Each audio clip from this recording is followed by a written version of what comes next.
Sofía crossed the desert with her sleeping child resting on her chest. Along the way, she heard on the radio the words of Pope Leo XIV. Let us not close our hearts nor our borders. She felt the Pope was not speaking only to governments, that he was speaking to her own escape from Sinaloa to Arizona, to the pain of crossing borders with wounds that cannot be seen. A few days later, the Pope issued a direct rebuke to those who claim to defend life while supporting policies that separate families.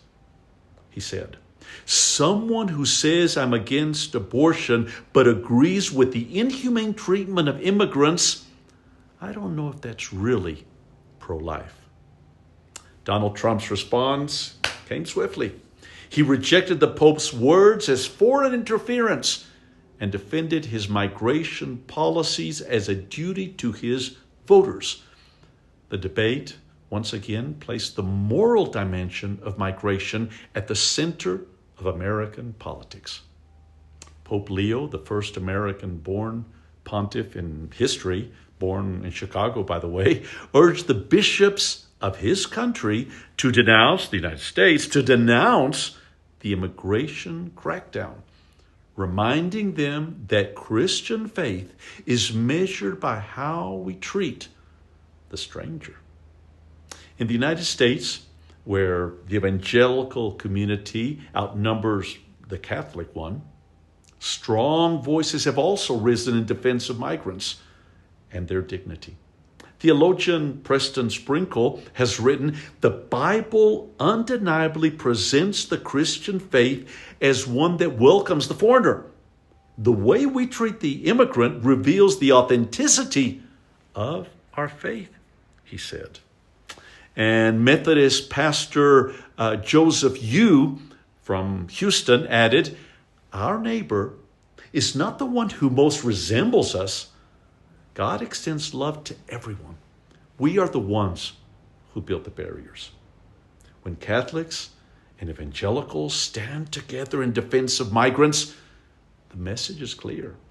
Authentic faith cannot be used to justify exclusion. A phrase attributed to Pope Leo XIV has gone viral online. You cannot follow Christ and at the same time the cruelty of kings. A leader who mocks the weak, exalts himself, and abuses the innocent has not been sent by God. Now, there's no evidence that the Pope actually said that. Still, the sentiment captures the spirit of a Pope and of many pastors who are not afraid to make the powerful uncomfortable. As I finished writing this article, news arrived to me that Maria Corina Machado had been awarded the 2025 Nobel Peace Prize for her defense of democracy in the country of Venezuela. Over the years, she has sent messages of encouragement and hope to the millions of Venezuelans forced to leave their homeland, immigrants. Her voice directed both to those who resist inside Venezuela and those rebuilding their lives in exile reminds us that freedom and human dignity know no borders. Mexico, as a country of origin, transit, and destination of migrants, cannot limit itself to merely managing migration flows. Mexico must assume a firm moral leadership that proclaims a simple truth. No human being is illegal. Pastors and priests in the state of Guanajuato, Mexico, have raised their voices and opened their hearts in times of great need.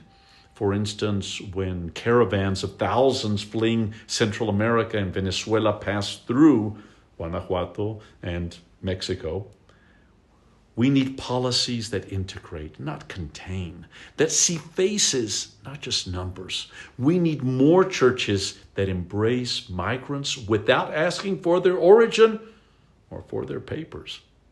Sofía keeps walking with with her sleeping child through the desert. The Pope and an evangelical theologian and a Methodist pastor raised their voices for her, for Sofía. And Maria Corina, recognized for her courage, inspires us in this age of borders and uprooting.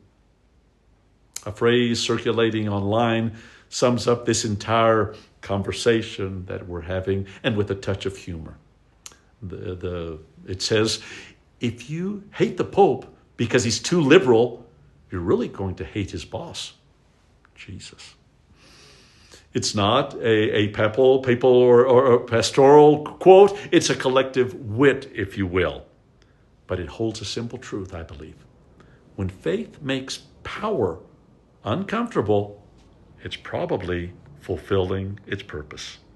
My name is Juan Hernandez. Please read my full article in El Sol de México. Thank you.